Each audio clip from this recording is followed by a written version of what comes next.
Namaskar. It is really such an honor to be commemorating together the 100th birthday of our beloved Guru, founder, inspiration, teacher, Sri Sri Ananda Murti, Baba. So I want to bring a special attention to one of the most marvelous gifts that I believe he's given us, which is Neohumanism. Neohumanism for me means a social sadhana. Like how our meditation requires a constant, continuous effort at moving from imperfection towards perfection.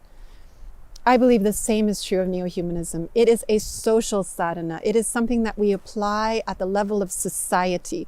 Its roots are deep within devotion, deep within that spirituality, that authentic spirituality that comes out of a practice that is alive. But it isn't something that comes automatically. You know, I'm actually right now on the border of Romania with Ukraine, in this historic moment when there is a brutal war just across the border. And like every war, so many people suffering.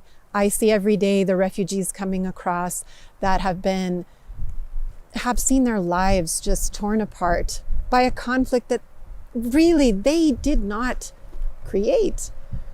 The people who are the most affected are the same ones that probably have relatives across the border in Russia, that have friends that didn't have a conflict. But how do these conflicts happen? That stirring up of geo-sentiments, of social sentiments, in this case, really the sentiments of geo-sentiment are the most strong, I think, during a war, especially one that involves territory on both sides. And these tragedies will continue to occur, have been occurring, until we can really understand how our human psychology works and to work not against it, but with it in a way that channelizes it in a more optimal direction. So, when Baba originally gave the philosophy of Neohumanism, he himself had lived through the horrific trauma of the partition of India, and people who had been living together, communities that had lived side by side for centuries, torn apart when geo-sentiments, when social sentiments, religious sentiments were stirred up and whipped up in such a way to create these hatreds, these divisions, this intolerance, and so much suffering. He'd also lived through the Second World War, the same thing, the persecution of Jews, the persecution and the conflict between countries, the effort of one country to dominate, many countries actually to dominate.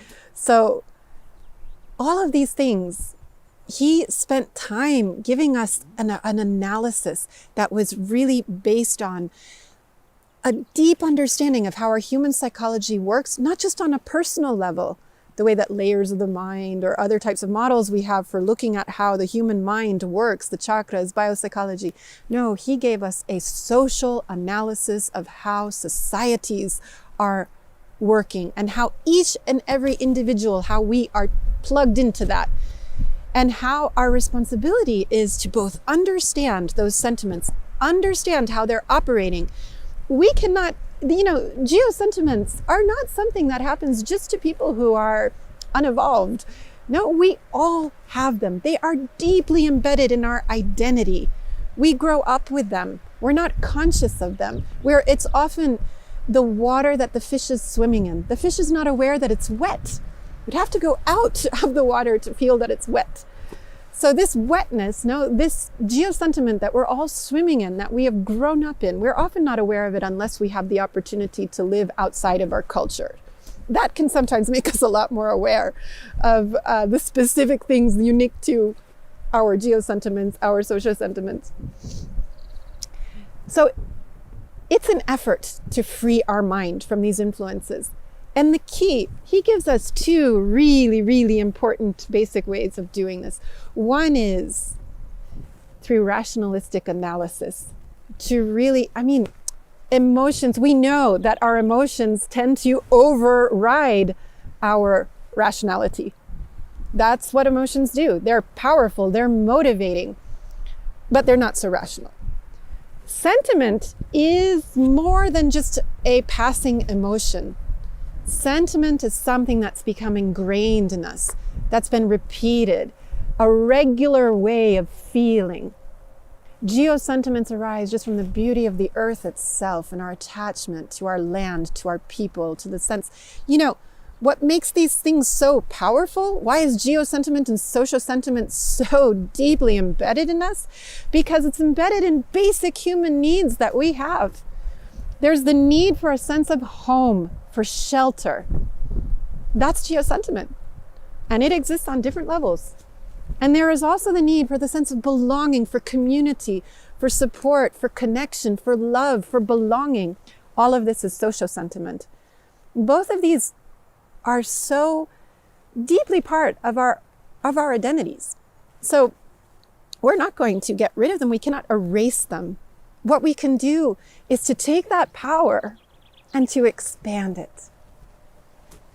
Because what happens when the sentiments are limited, it creates communities. Yes, we feel part of a community, feel good to be part of that community. But what often happens is the sense of belonging to a religion, the sense of belonging to a particular community. And let's be honest, even belonging to Ananda Marga, this is a social sentiment as well. We have a sense of togetherness, of belonging, of being on the journey together. That's a social sentiment. Not all social sentiments mean that they're negative. They're very important to our psychological health. But when it's problematic is when those who are outside of our in-group, these sentiments tend to create an in-group and an out-group. And they become problematic when those who are in the out-group, we consider them lesser. We consider those in the in-group superior and those in the out-group inferior. This is when it creates division, when it creates separation, the vociferous tendencies that Baba refers to again and again and again in his writings. And so to overcome these tendencies, we have to expand beyond them, not let them contract our minds into small communities. We can be part of a smaller community. It's okay. Even the family is a small community. And it's necessary, it's healthy. But to not let it create that sense of otherness, we have to also cultivate simultaneously that deep devotional sentiment, the treasure of humanity.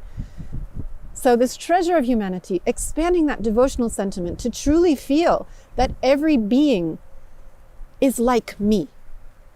Every being in their deepest core, there's something that connects us. And that connection doesn't mean we're identical. We can be different, but that difference creates beauty. He says, like so many different flowers in a bouquet, make it more beautiful so that human differences, those human diversities, to enhance, to be curious about them, not to see them as things that divide us, like, oh, you'll never understand me. No, we fundamentally are connected. We fundamentally need that unity. So that unity, that's what Neohumanism is about. Right now when we see the world getting divided because of a war, because of competing interests between nations, competing worldviews, and so on and so forth, we lose sight that all of us are sharing one planet. And that one planet right now is not doing very well. And it often seems like we need to have some major crisis before we actually take action and do something positive. But it is possible. The tendency is to put our heads in the sand, the ostrich effect, when something is overwhelming, like climate collapse, and we can barely conceive of it, it's easier to just ignore it. I watched a film that was called Don't Look Up, and that was about a comet heading towards the planet. And even though the scientists were telling people this is going to happen, nobody wanted to pay attention to it. They actually made a campaign, don't look up, it's fake, what you're being told. And it wasn't. So it was a metaphor for climate change. And indeed, we're on this one planet, we're heading towards a disaster, but we can overcome it. That's the thing. We as human beings, we have the intelligence, we have the technology, If we apply all of that intelligence and technology and so forth with benevolence for the welfare of the planet, there is no problem we cannot solve. We can solve this problem.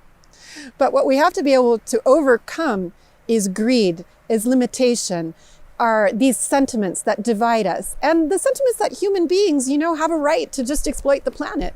We have to be able to really feel the solidarity with all other beings, and that starts with a spiritual practice. That starts with that spiritual practice of really seeing, really being in harmony with our connection, our unity, our fundamental unity with all beings. So it's a practice. Neohumanism, again, it's a practice, but it's a practice that you have to apply in your daily life. It's a practice of Madhuvidya. It's a practice of creating a society where we move together, where we sing together, where we share all of our wealth together, where we come to know our minds as one mind. Sangha Chattvang. This is the essence of Neohumanism. It's actually a very ancient idea, but it is so relevant. It is so needed more than ever. I believe it's one of Baba's greatest gifts, and it's what really makes Ananda Marga revolutionary, is its Neohumanism. Spiritual practice has existed for a long time, but even with great spiritual teachers and masters, humanity has not yet been sophisticated enough to really overcome its geo-sentiments, its social sentiments. Now is the time, and each of us, we have a responsibility. And trying to be rationalistic takes effort. It's not the easy way out. It takes constant effort. It's a sadhana. A lot of people just prefer to go in the flow. But if you're going to be a leader, and that's what Baba was challenging us to do, to take on leadership. If you're going to be a leader, then you really need to look at these things and address them within you. Make your intellect free of all of those limitations.